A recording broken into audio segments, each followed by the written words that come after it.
आपका स्वागत है। हम लास्ट क्लास में ह्यूमन डाइजेस्टिव सिस्टम में पढ़ रहे थे। हमारे ह्यूमन डाइजेस्टिव सिस्टम या फिर हमारे पाचन तंत्र या ह्यूमन के पाचन तंत्र में पाई जाने वाली ग्रंथियों के बारे में हम स्टडी कर रहे थे, जिसमें हमने क्या किया था कि जो हमारे पाचन तंत्र में ग्रंथियां हैं, लार ग्रंथि, यकृत ग्रंथि और अग्नाशय ग्रंथि, उनके बारे में हमने कल स्टडी की थी। उसके बाद में देखिए जो पाचन तंत्र है या डाइजेस्टिव सिस्टम है, उसमें ग्रंथियों के अलावा जो पूरी प्रक्रिया है या पूरा तंत्र है, उसमें कुछ एंजाइम सिक्रीट होते हैं, कुछ एंजाइम सिक्रीशन होते हैं। वो कौन कौन से एंजाइम हैं जो पाचन तंत्र के दौरान सिक्रीट होते हैं और सिक्रीट होकर के हमारे भोजन को या हमारे फूड का पाचन करते हैं। तो देखिए पाचन तंत्र के अंदर मुख्य रूप से कौन कौन से जो एंजाइम हैं वो काम करते हैं। तो सबसे पहले हमने बताया था आपको कि जो पाचन की क्रिया है उसमें जो पाचन है वो कहाँ कहाँ होता है। एक तो मुख में होता है, मुख गुहा के अंदर, जिसको बक्कल कैविटी कहते हैं। दूसरा जो होता है वो आमाशय के अंदर, जिसको स्टमक, और थर्ड जो होता है वो है आंत्र के अंदर, इंटेस्टाइन के अंदर। ठीक है, तो आज हम जो पाचन की क्रिया हो रही है मेन मुख में, आमाशय में और आंत्र में, तो उनमें जो एंजाइम सिक्रीट होते हैं उनके बारे में आज स्टडी करेंगे। तो देखिए पाचन की क्रिया कहाँ से स्टार्ट हो रही है, हम आपको स्टडी करा चुके हैं, बता चुके हैं कि जो पाचन की क्रिया है वो मुख गुहा से भी स्टार्ट होती है। मुख गुहा में क्या होते हैं, जो लार ग्रंथियां होती हैं वो किसका श्रावण करती हैं, पाचक एंजाइमों का श्रावण करती हैं, और उसके अलावा श्लेष्मा का श्रावण या सिक्रीशन करती हैं। अब देखो जो मुख गुहा है, सबसे पहले आपको पता होना चाहिए कि जो मुख गुहा है उसके अंदर लार ग्रंथि जिस एंजाइम का सिक्रीशन करती है वो कौन सा एंजाइम है, अल्फा अमाइलेज एंजाइम, या इसको लार अमाइलेज या टाइलिन भी कहते हैं। तो देखो अल्फा अमाइलेज एंजाइम जो होता है वो मुख गुहा में लार ग्रंथियों के द्वारा श्रावित या सिक्रीट किया जाता है।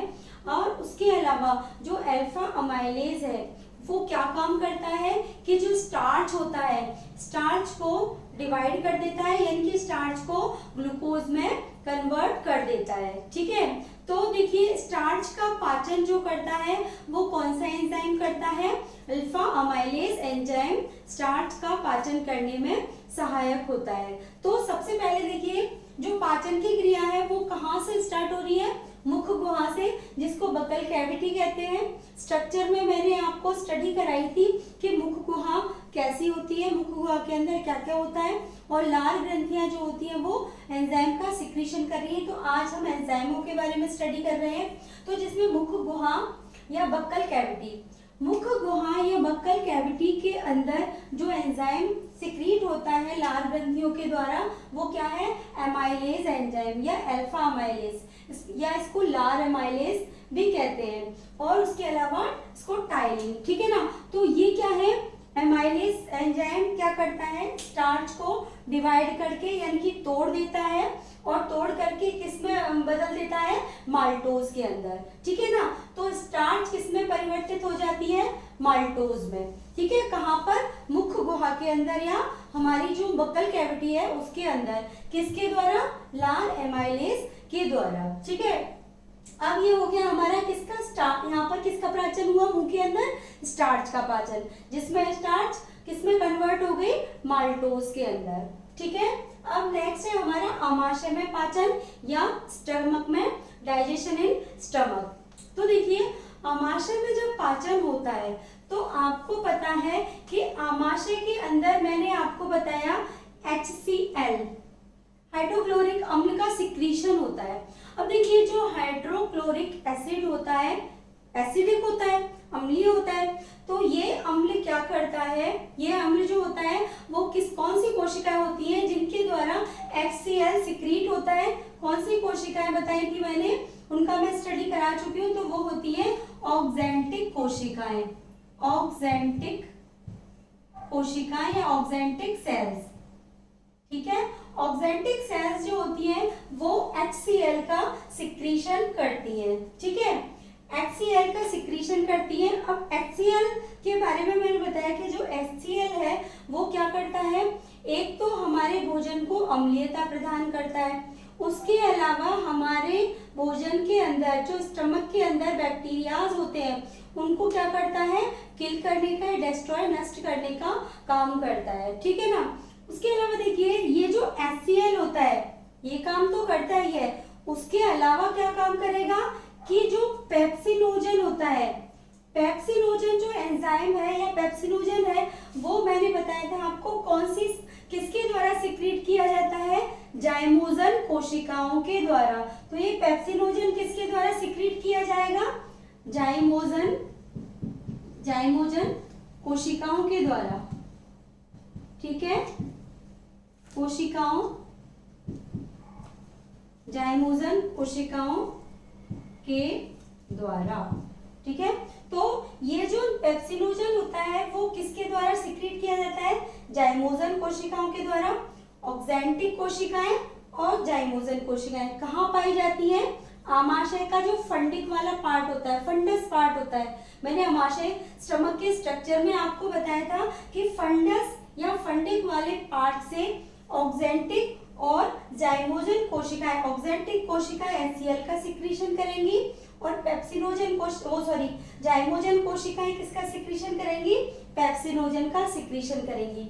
अब देखिए ऑक्जेंटिक कोशिकाओं ने HCl सिक्रीट किया, उसके बाद में ये HCl क्या करेगा, जाइमोजन कोशिकाओं के द्वारा सिक्रीट हुआ पेप्सिनोजन जो कि निष्क्रिय अवस्था में होगा, उस निष्क्रिय पेप्सिनोजन को ऑक्जेंटिक कोशिकाओं के द्वारा स्रावित HCl किसमें परिवर्तित कर देगा, पेप्सिनोजन में, पेप्सिन में। और पेप्सिन क्या है, एक सक्रिय एंजाइम है, ठीक है।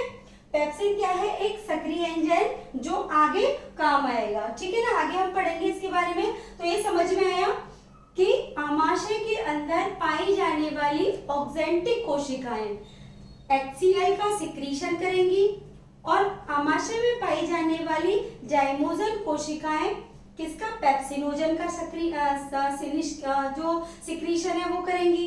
तो ये HCl तो ऑक्जेंटिक कोशिकाओं ने सिक्रीट किया और पेप्सिनोजन जो है वो जाइमोजन कोशिकाओं ने सिक्रीट किया। इनके द्वारा सिक्रीट जो HCl है वो इनके द्वारा सिक्रीट पेप्सिनोजन को जो निष्क्रिय अवस्था में है उसको सक्रिय पेप्सिन में चेंज कर देंगी, ठीक है। तो निष्क्रिय पेप्सिनोजन HCl के द्वारा पेप्सियन, सक्रिय पेप्सियन में परिवर्तित हो जाता है, कन्वर्ट हो जाता है, ठीक है। तो ये है आपका क्या, पेप्सिनोजन का काम, HCl का काम। HCl पेप्सिनोजन को पेप्सिन में परिवर्तित कर देता है, ठीक है। अब देखिए नेक्स्ट आता है हमारा प्रोटीन का पाचन। अब प्रोटीन कैसे कन्वर्ट होता है, ये निष्क्रिय पेप्सिनोजन था वो HCl के द्वारा सक्रिय पेप्सिन में चेंज हुआ। उसके बाद में क्या होगा, ये सक्रिय पेप्सिन क्या करेगा कि जो प्रोटीन है, ये सक्रिय पेप्सिन और ये HCl दोनों मिलकर के इस प्रोटीन का, जो आमाशय में पाया जाने वाला प्रोटीन है जिसको हम फूड के अंदर ग्रहण कर रहे हैं, भाई फूड को हम ग्रहण कर रहे हैं, बक्कल जो मुंह होता है, माउथ से बक्कल कैविटी में आता हुआ कहाँ आता है, फूड आमाशय के अंदर आता है। तो जो फूड है, प्रोटीन है, भाई कार्बोहाइड्रेट का पाचन तो यहाँ हो गया मुंह के अंदर, बक्कल कैविटी के अंदर, लेकिन अब क्या बचा अपना, आपको पता है कि हमारे भोजन में कौन कौन से तत्व होते हैं, कार्बोहाइड्रेट होता है, कार्बोहाइड्रेट, ठीक है। सेकंड होता है आपका प्रोटीन, और थर्ड होता है आपका वसा, ठीक है। इन सभी का ही तो हमको पाचन करना है, जिसको हम भोजन के रूप में अपन खा रहे हैं या ग्रहण कर रहे हैं।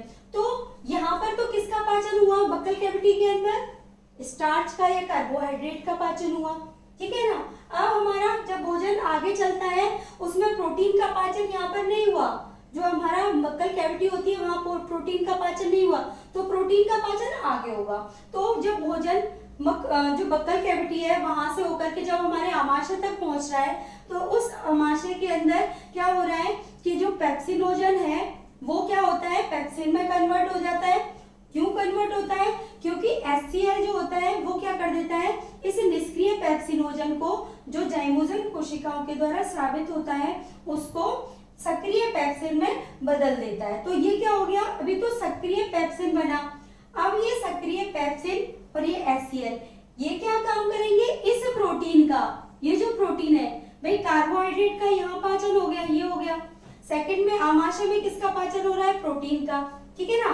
लेकिन ये प्रोटीन जो है वो किससे, HCl से और पेप्सिन से, ये पेप्सिन और ये HCl, इन दोनों से किस में परिवर्तित या चेंज हो जाएगा, प्रोटियोज में, पेप्टोन में और पॉलीपेप्टाइड के अंदर।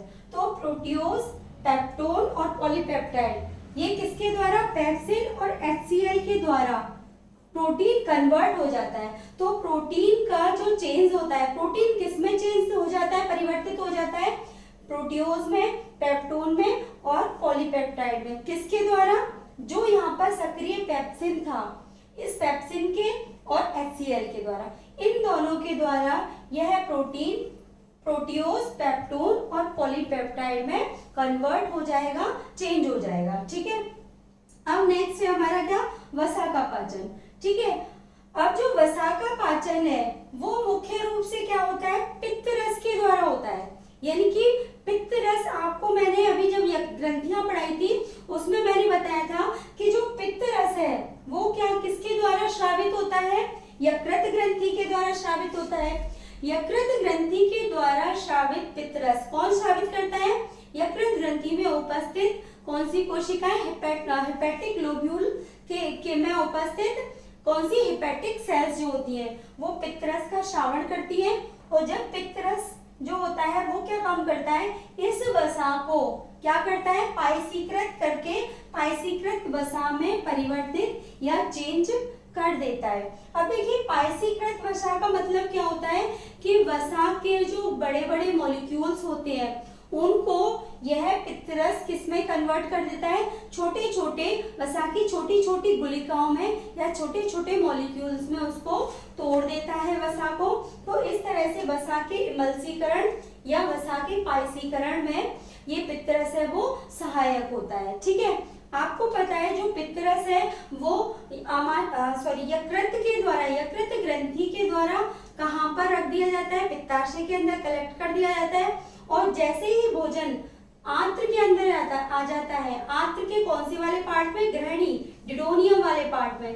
तो जैसे ही भोजन आमाशय से आंत्र वाले पार्ट में या आंत्र के ग्रहणी या डिडोनियम वाले पार्ट में जब आता है तो उस कंडीशन में जो पित्त है, पित्त रस है वो यकृत के द्वारा या पित्ताशय के द्वारा कहाँ पर छोड़ दिया जाता है, ग्रहणी के अंदर छोड़ दिया जाता है। जिससे क्या होता है, भोजन के अंदर जो वसा होती है, वसा के बड़े बड़े मॉलिक्यूल होते हैं वो किस में परिवर्तित हो जाते हैं, छोटे छोटे मॉलिक्यूल्स में चेंज हो जाते हैं, परिवर्तित हो जाते हैं। इसे क्या कहते हैं, वसा का पायसीकरण या वसा का इमल्सीकरण कहते हैं।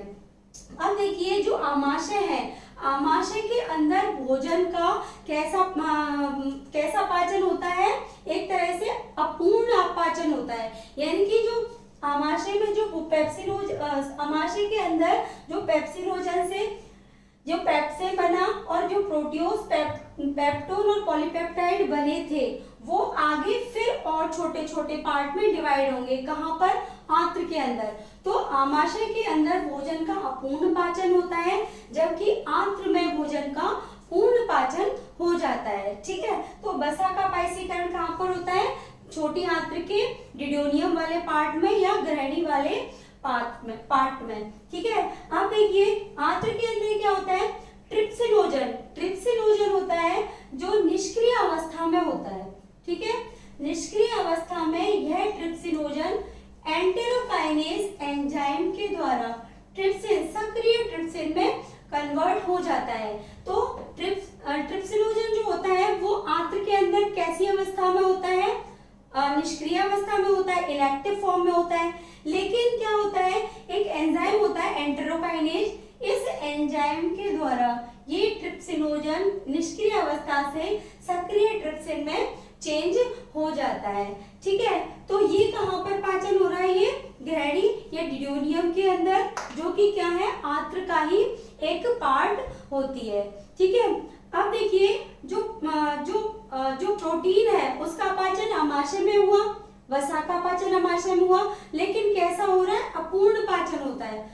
उसके पूर्ण पाचन के लिए जब भोजन आगे आमाशय से जो आंत्र में या इंटेस्टाइन में पहुंचता है तो वहां पर उसका पूर्ण पाचन भी होता है और क्या होता है, उसका अवशोषण भी होता है। ठीक है, तो इस तरह से देखिए। अब नेक्स्ट है आपका क्या, ट्रिप्सिनोजन निष्क्रिय अवस्था में था और एंटेरोकाइनेज के द्वारा ये किस में परिवर्तित हो गया, सक्रिय ट्रिप्सिन में परिवर्तित हो गया। ठीक है, ट्रिप्सिनोजन निष्क्रिय अवस्था में होता है और वह किस में परिवर्तित हो जाता है, ट्रिप्सिन के अंदर परिवर्तित हो जाता है। तो देखो, ट्रिप्सिनोजन को निष्क्रिय अवस्था से सक्रिय ट्रिप्सिन में परिवर्तित करने के लिए कौन सा एंजाइम रिस्पॉन्सिबल है, एंटेरोकाइनेज एंजाइम। ठीक है, तो एंटेरोकाइनेज एंजाइम इस निष्क्रिय ट्रिप्सिनोजन को सक्रिय ट्रिप्सिन में चेंज करने का काम करता है। अब देखो, अब ये जो अब इसके अंदर जो ट्रिप्सिन बना, ये ट्रिप्सिन क्या काम कर, ये जो ट्रिप्सिनोजन था वो निष्क्रिय था। अब इस निष्क्रिय ट्रिप्सिनोजन को एंटेरोकाइनेज पहले तो ट्रिप्सिन में परिवर्तित करता है, उसके बाद में ये ट्रिप्सिन सक्रिय होकर के ये ट्रिप्सिन क्या काम करेगा, काइमोट्रिप्सिनोजन को ये सक्रिय ट्रिप्सिन काइमोट्रिप्सिन में परिवर्तित कर देगा। ठीक है, तो काइमोट्रिप्सिनोजन जो है वो कैसा है, वो भी निष्क्रिय अवस्था में, जो कि ट्रिप्सिन के द्वारा किस में परिवर्तित हो जाएगा, काइमोट्रिप्सिन में परिवर्तित हो जाएगा। तो ये क्रिया जो हो रही है वो किसके अंदर होती है, हो रही है आंत्र के अंदर या इंटेस्टाइन के अंदर। ठीक है, अब देखिए, अब जो प्रोटीन, जो आमाशय के अंदर प्रोटीन का अपूर्ण पाचन हुआ था, तो अपूर्ण पाचन के द्वारा प्रोटीन से क्या क्या बना था, एक तो प्रोटियोज बना था, पेप्टोन बना था और पॉलीपेप्टाइड बना था। तो प्रोटीन का जो अपूर्ण पाचन हुआ था तो उस पाचन के फलस्वरूप हमें एक तो प्रोटियोज प्राप्त हुआ प्रोटीन के द्वारा, पेप्टोन प्राप्त हुए और क्या प्राप्त हुए, पॉलीपेप्टाइड्स प्राप्त हुए।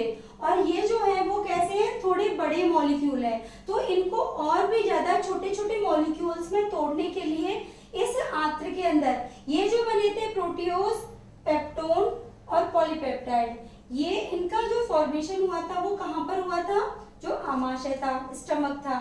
और इनके द्वारा प्रोटियोज, पेप्टोन और पॉलीपेप्टाइड, इनका भी फिर क्या होगा आगे, फिर ये भी छोटे छोटे मॉलिक्यूल्स में टूटेंगे और उसमें कौन से एंजाइम होंगे, एक तो ट्रिप्सिन होगा जो कहाँ पर था, यहाँ पर बना था, सक्रिय हुआ था किसके द्वारा, एंटेरोकाइनेज के द्वारा।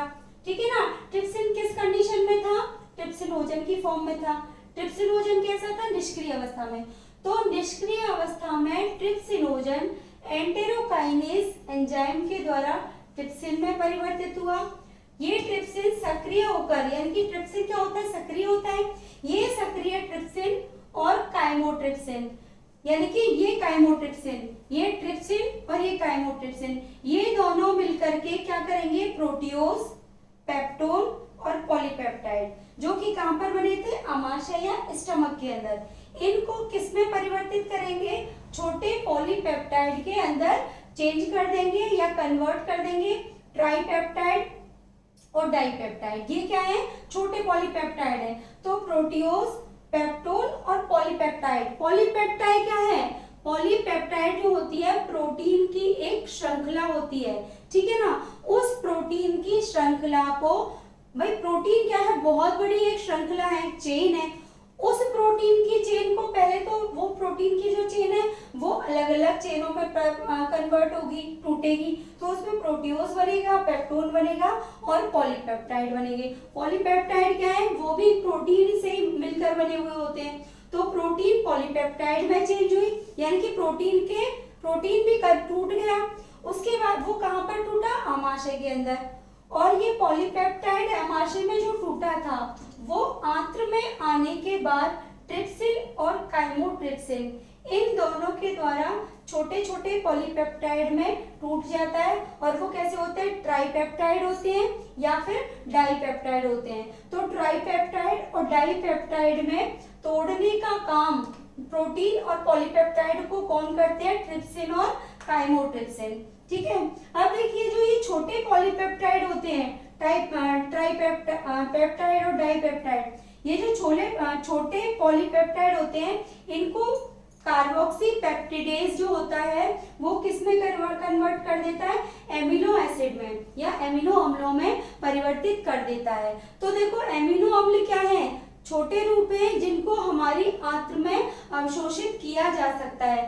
तो प्रोटीन टूटा किस किस में? पेप्टोन में, पॉलीपेप्टाइड में और प्रोटियोज में। कहां पर? आमाशय के अंदर। उसके बाद में आंत्र में जब आए वो प्रोटीन, पेप्टोन, पॉलीपेप्टाइड और प्रोटियोज जब आंत्र में आए तो वो फिर टूट गए किसके द्वारा? ट्रिप्सिन और काइमोट्रिप्सिन के द्वारा, वो सॉरी ट्रिप्सिन और काइमोट्रिप्सिन के द्वारा। किस में टूट गए? छोटे पॉलीपेप्टाइड में, ट्राइपेप्टाइड में और डाईपेप्टाइड के अंदर। अब देखो अभी जो छोटे छोटे पॉलीपेप्टाइड होते हैं वो कार्बोक्सी पेप्टिडेज के द्वारा सब जो छोटा रूप होता है प्रोटीन का उसमें कन्वर्ट हो गए। यानी कि प्रोटीन जो होते हैं वो एमिनो एसिड से मिलकर बने हुए होते हैं। अमीनो अम्ल की एक लंबी श्रृंखला किसका निर्माण करती है? जब एमिनो अम्ल से एक एमिनो अम्ल से दूसरा एमिनो अम्ल जुड़ता है तो क्या बनता है? दूसरे से तीसरा, तो डाईपेप्टाइड, ट्राइपेप्टाइड इनका निर्माण होता है। ठीक है ना। तो प्रोटीन की एक लंबी श्रृंखला होती है जो कि टूटते हुए और आंत्र के अंदर किसमें कन्वर्ट हो जाती है? एमिनो अम्लों में परिवर्तित हो जाती है। तो प्रोटीनों से एमिनो अम्ल का निर्माण कहाँ पर होता है? आंत्र के अंदर होता है। ठीक है ना।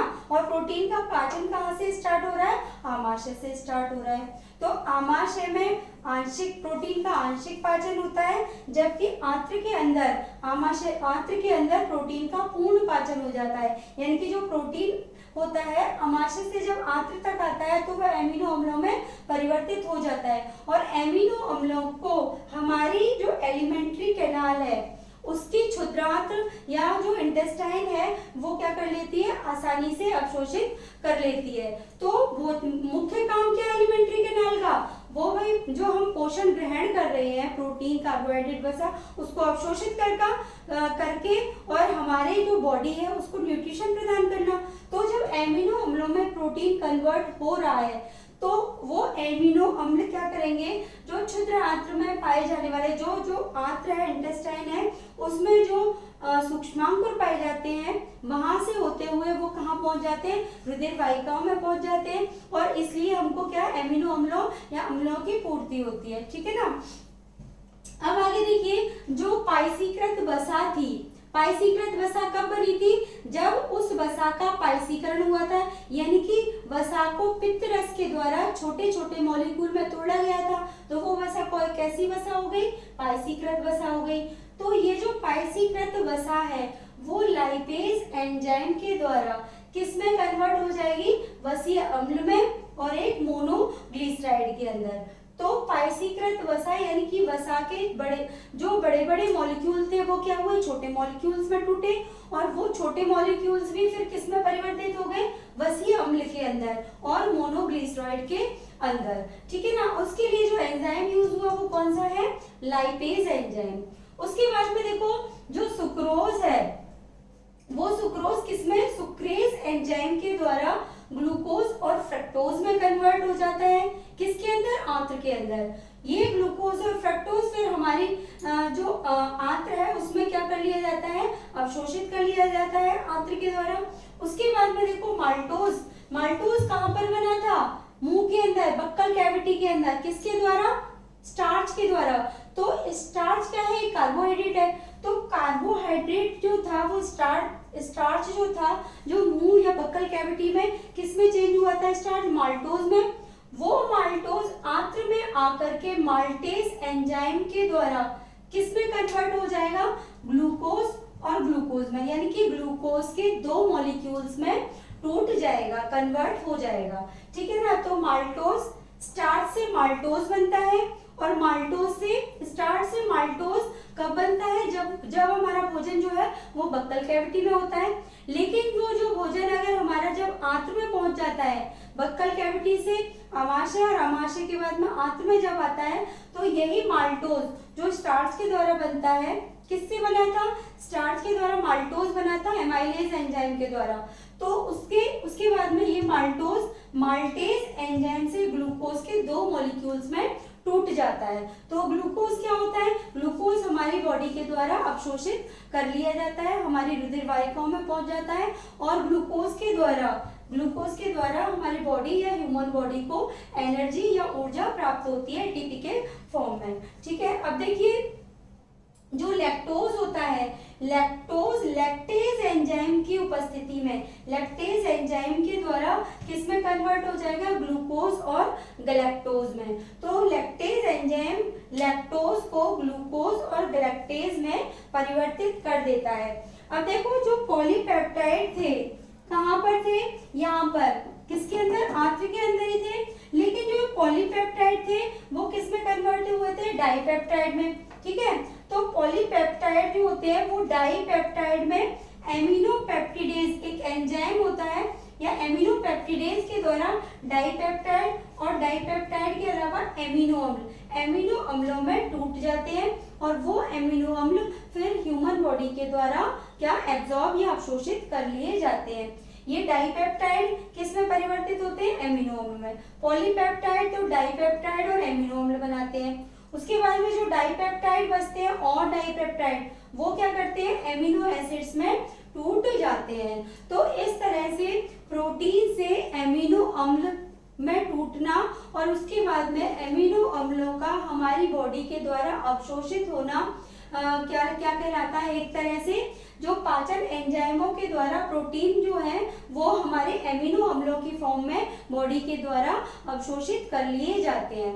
तो इस तरह से एंजाइम, ये जो एंजाइम है वो मुख्य रूप से हमारे भोजन को पचने या भोजन के डाइजेशन में हमारी हेल्प करते हैं या सहायता करते हैं। तो इस तरह से हमने आज डाइजेस्टिव सिस्टम में काम आने वाले एंजाइमों के बारे में स्टडी की और इस तरह से हमारा जो टॉपिक है वो कंप्लीट होता है। Thank you.